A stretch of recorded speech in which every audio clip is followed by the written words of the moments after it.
In this video, we'll be taking a look at Laowa's new Argus 25mm f0.95 lens for Fujifilm.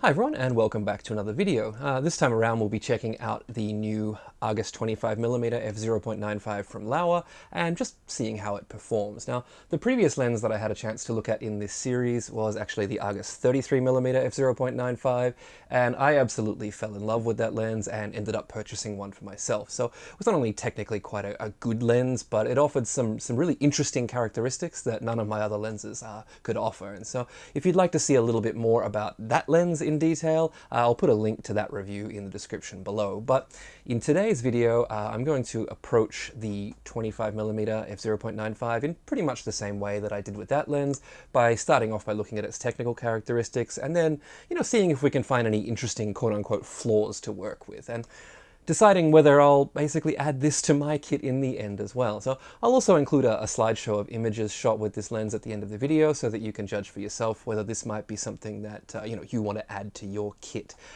So do stick around for that. Now, in full disclosure, Laowa did send me this lens for testing. I don't get to keep it. I wasn't asked to say anything specific.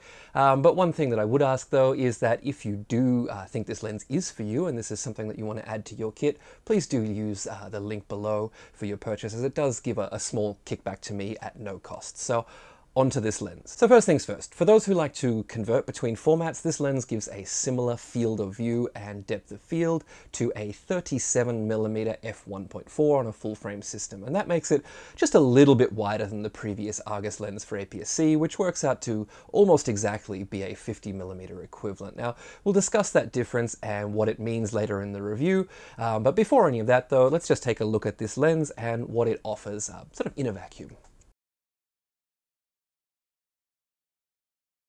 As with all the Laowa lenses that I've had the chance to use, this one is exceptionally well built and there's really nothing to complain about. Now, it is all metal and glass, just like their other lenses, and it does have a little bit of a heft to it, but at 575 grams, it is a little bit lighter than the 33mm, even though it is quite a bit heavier than a lot of the other Fujifilm lenses that use some composite materials to make them quite light. Now, physically, it's almost indistinguishable from the 33mm, and it has that same sturdy metal hood that I loved so much. Now, the first thing that I did notice, however, when I mounted this lens to the body was that it now has a clicked aperture. Thank you, Laowa. That was one of the only things that I really dislike about the 33mm, and the reason for that is basically I like to be able to set my aperture and know that I'm not going to knock it when I'm working quickly. So I know that if I've got it set to f2, I'm not going to inadvertently knock it half a stop or a full stop just as I'm working quickly. And for our motion picture friends who may like to use a declicked aperture, there is actually a switch on the side now that allows you to click or declick the aperture. And the next thing that I noticed was that the focus ring on this lens is actually quite a bit more tough to turn. It's got a little bit more resistance than the 33mm f0.95. And for me, I actually prefer the resistance of the 33mm because it allows you to make large changes quite quickly when you need to.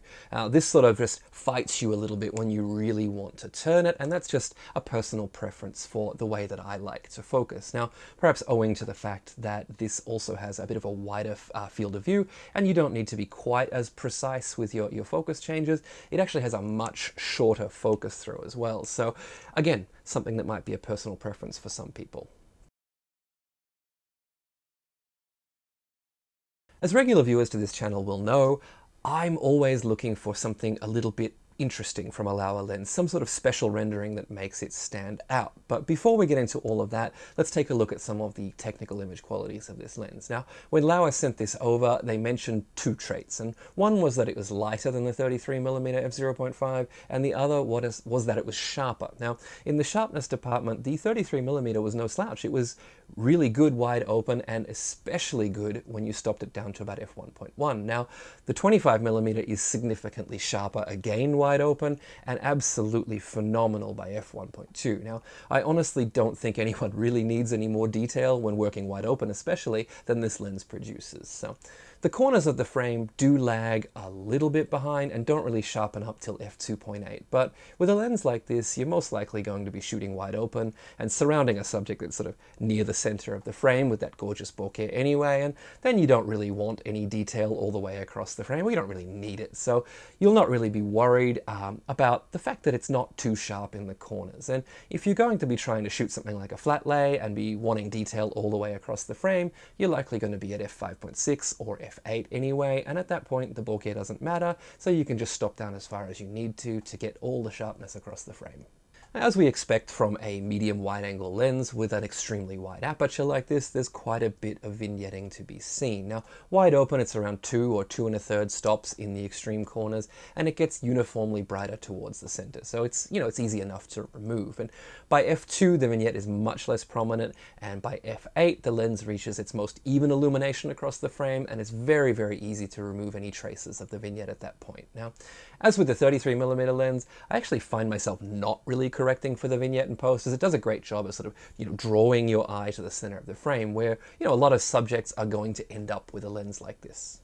This lens performs quite well in ordinary light, but it does suffer a little bit when pin lights like street lights start to come into the frame. Now, as you can see from this image of a bridge in Seoul, things look quite good at f8. Now, we've got plenty of detail across the frame, and the lights render as they should, but if we open the lens up to f0.95, you start to see that the street lights splay in 2 separate directions. Now, that completely obscures all the details of the bridge, and this is the case from about f0.95 all the way to f2. Now, it's not till f2.8 or f4 where we really start to get the lights be rendered as they should, and all the details sort of come back in across the image. Of course, if you're not shooting lights with wide apertures, this will never become an issue. Just don't expect to be doing astrophotography with this lens wide open. Another aberration that I noticed while working at night was these sort of circular rainbows around the streetlights here in Seoul. Now, most of our streetlights are LED arrays rather than individual bulbs now, and that might be the cause. But when I got close to them, they began to render like this. And it's not really, I guess, the desired result in most cases, but they do eventually go away when the lenses stop down to around f5.6 and you start to see some of the sun stars again. Okay, so onto the interesting renderings that this lens has to offer. Now, while I've had the lens, we've had absolutely awful weather here in Seoul. We've had 2 rounds of monsoon that lasted for a couple of weeks, set records for rainfall, and just caused floods all over the city. It's been quite a time to say the least, but we do get a few nice sunny days after the monsoon, and so I have been able to get out a couple of days and be able to sort of test for that Laowa magic that I always look for, and I was not disappointed. So let's start with the bokeh. When you're working in close, it's easy to get that sort of beautiful smooth background using this lens, but it doesn't focus quite as close as the 33mm Argus, so there won't be any of those sort of quasi-macro shots with the sort of surrounded by bokeh, but it does still produce a really beautiful result, as you can sort of hopefully see from my obligatory lens test coffee shot. So when you get in extremely close, there's still a nice fall off of focus, and the bokeh is absolutely gorgeous in this sort of light. When we step back a little, the bokeh does get a little bit jittery, especially towards the corners, but personally I don't find that it detracts from the image. It sort of gives this old-timey effect that we don't see a lot in modern lenses. Now, I've got this and a couple of other samples in the closing slideshow for you if you want to check those out.